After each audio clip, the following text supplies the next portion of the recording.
As folhas. Oitavo ano, página 313 a 318. A folha é o órgão vegetal geralmente verde, encontrado na maioria das plantas. A sua principal função é a realização da fotossíntese, que é o processo primordial para a sobrevivência do vegetal.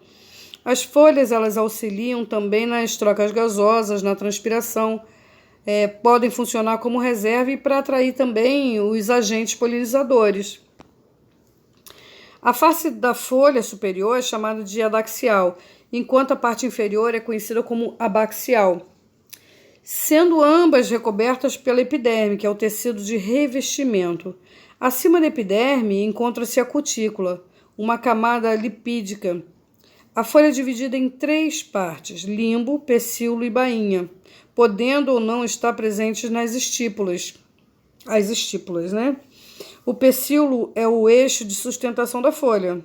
A bainha é uma dilatação do pecíolo que permite a inserção da folha ao caule ou ramo. O limbo ou lâmina é a região que geralmente possui uma superfície expandida.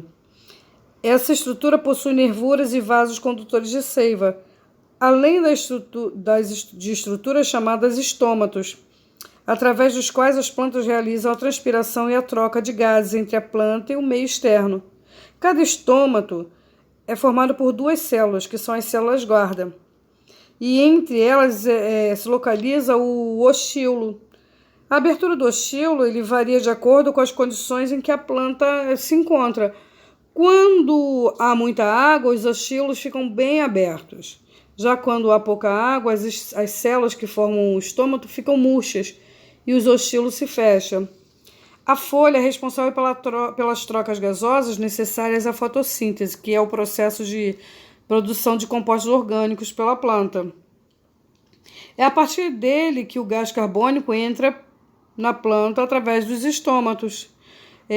Nas folhas também estão presentes a clorofila, que é o pigmento responsável pela captação de energia luminosa. Parte da glicose, resultante do processo de fotossíntese, é utilizado pelas células fotossintetizantes, enquanto a outra parte é transformada para as demais regiões da planta através do floema. O floema também é conhecido, também é chamado de seiva orgânica. Parte do gás oxigênio é utilizada pela planta na sua respiração, enquanto a outra parte é liberada para o meio ambiente. Por serem capazes de fabricar seu próprio alimento, os vegetais são chamados de seres autotróficos. Respiração e transpiração. A respiração é o processo realizado pelos seres vivos que converte compostos de carbono em gás carbônico e água, realizado para a obtenção de energia. Os vegetais realizam respiração aeróbica, ou seja, a respiração é realizada com a participação do gás oxigênio. O gás oxigênio ajuda na quebra de glicose, resultando em gás carbônico, água e energia.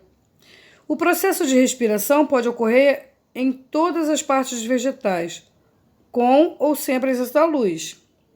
A transpiração consiste na eliminação do vapor de água pelos vegetais. Esse processo ocorre de forma mais intensa nas folhas, devido à maior concentração de estômatos. O vapor de água é eliminado pelos estômatos, quando esses se abrem para realizar as trocas gasosas. A transpiração auxilia no controle da temperatura dos vegetais e no transporte de seiva bruta através do xilema, acelerando esse transporte. A temperatura e a umidade do ar interferem na transpiração. Em dias quentes e de baixa umidade, as folhas murcham devido à perda de água. Em dias em que a umidade está alta, os vegetais transpiram menos. Vegetais de lugares com clima seco tendem a ter folhas menores para diminuir a superfície de transpiração. A eliminação de água ocorre também através de um processo chamado gutação.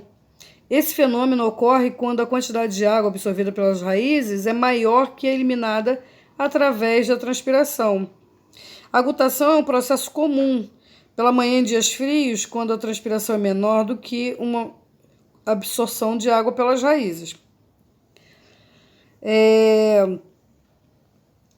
O sistema vascular presente nas folhas é o que chamamos de nervura. Geralmente, os feixes do xilema encontram-se na face adaxial e o do floema ficam voltados para a face abaxial. A disposição das nervuras apresenta disposição diferentes. Em cada tipo de folha, por exemplo, nas dicotiledôneas, ela predomina o padrão reticulado, onde as nervuras de menor calibre emergem a partir de maior calibre. Já na maioria das monocotiledôneas, as nervuras são paralelas e com calibres semelhantes. Nós vamos ver isso mais adiante. A anatomia das folhas pode ser utilizada para se investigar relações de parentesco entre espécies para se entender a importância de algumas mudanças nesses órgãos para a sobrevivência da planta. Aqui nós vamos ver algumas modificações e adaptações foliares. É possível observar em algumas folhas modificações para o desempenho de funções diferenciadas. As folhas podem atuar na sustentação, defesa, nutrição e reprodução do vegetal. As bráqueas são folhas coloridas que protegem as flores, que são as plantas ornamentais como o copo de leite, as bromélias, antúrios, papiros, entre outras. Possuem brácteas que formam um grande ponto atrativo das plantas. Os espinhos também podem ser modificações foliares, como no caso dos cactos. Como essas plantas são comuns em regiões com escassez de água, as folhas são reduzidas para diminuir a perda dessa importante substância pelas mesmas, através da transpiração. Em virtude dessa adaptação, a fotossíntese é realizada pelo tronco, onde estão as clorofilas e os estômatos. As gavinhas são adaptações que permitem com que a planta possa se fixar ao substrato, prendendo seu suporte. As folhas insectívoras são modificações para capturar a digestão de pequenos animais. Essas folhas produzem uma substância capaz de digerir determinada estrutura do animal, que entra na planta atraído pelo néctar.